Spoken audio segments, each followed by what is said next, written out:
के नेता हैं रब्बी आलम, जिनका एक बयान सामने आया है। शेख हसीना को लेकर रब्बी आलम ने ये बेहद बड़ा बयान दिया है। फिर प्रधानमंत्री बनेंगी शेख हसीना। पिछले साल युवाओं से गलती हो गई थी। रब्बी आलम ने भारत का आभार भी जताया है। भारत में कई नेता शरण लिए हुए हैं, ये कहते नजर आए। बांग्लादेश बीते करीब साल भर से हिंसा की आग में जल रहा है। तमाम दावों के बाद भी वहां की मौजूदा अंतरिम सरकार हालात पर काबू नहीं पा रही है। हालात ऐसे बन गए हैं, जिन छात्र नेताओं ने देश की पूर्व पीएम शेख हसीना के खिलाफ आंदोलन चलाते हुए मोहम्मद यूनिस को सत्ता में लाए थे, अब वो ही उनके खिलाफ खड़े हुए नजर आ रहे हैं।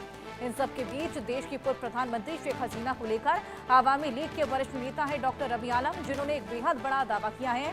उन्होंने कहा कि शेख हसीना एक बार फिर से देश की पीएम बनने वाली है। रब्बी आलम के इस बयान में बांग्लादेश में राजनीतिक हलचल तेज करती है और फिर प्रधानमंत्री बनेंगी शेख हसीना।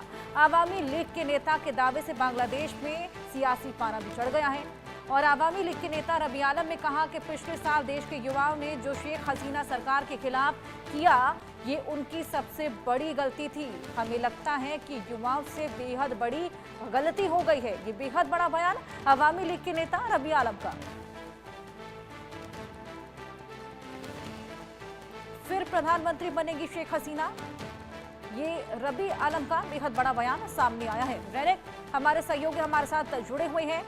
रैनिक, अब यहाँ पर रब्बी आलम बोलते हुए नजर आ रहे हैं कि शेख हसीना फिर से प्रधानमंत्री बनेंगी और जिस तरीके से छात्र आंदोलन छिड़ा था, जिसके बाद शेख हसीना और जो तख्ता पलट देखने को मिला था, ऐसे में अब वही छात्र यूनुस के खिलाफ खड़े हुए नजर आ रहे हैं और रब्बी आलम बोलते हैं कि उनसे बेहद बड़ी गलती भी हो गई है।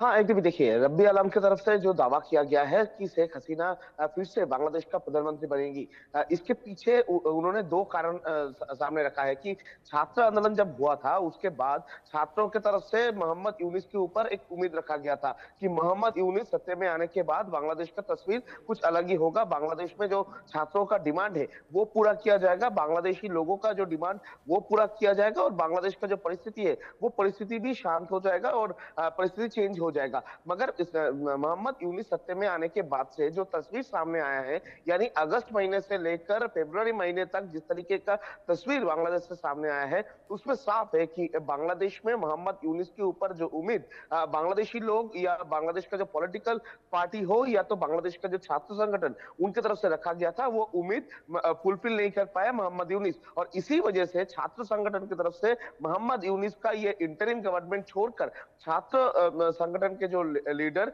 उन्होंने एक नया पॉलिटिकल पार्टी तैयार किया है और इसमें से साफ हो जा रहा है कि छात्रों का जो भरोसा मोहम्मद यूनिस के ऊपर था वो भरोसा अभी टूट चुका है और छात्रों की तरफ से भी एक रियलाइजेशन छात्रों के अंदर में आया है कि बांग्लादेश का तस्वीर बदलने का जो ख्वाब उनके मन में था वो नहीं हुआ है। तो पिछले जो सरकार थे, यानी आवामी लीग का जो सरकार, वो सरकार के ऊपर उनका फिर से भरोसा जाग सकता है, ऐसा ही रब्बी आलम की तरफ से कहा जा रहा है। दूसरी तरफ अगर देखा जाए तो शेख हसीना जब सत्ते में थी उसी टाइम पर बांग्लादेश में जिस तरीके का डेवलपमेंट हुआ था, उस बात को भी सामने रखते हुए रब्बी आलम की तरफ से यह दावा किया जा रहा है कि छात्रों वो दिन को सामने रखते हुए अगले दिन भी जब पॉलिटिकल कोई वारफेयर होगा या तो बोल सकते इलेक्शन होगा, उसी टाइम पर फिर से आवामी लीग को वो लोग अपनाएंगे और आवामी लीग को अपनाने का मतलब ही ऐसा होता है कि शेख हसीना फिर से हालात बेहद बद से बदतर होते चले जा रही है बांग्लादेश के। जिस तरीके से तख्ता पलट हुआ,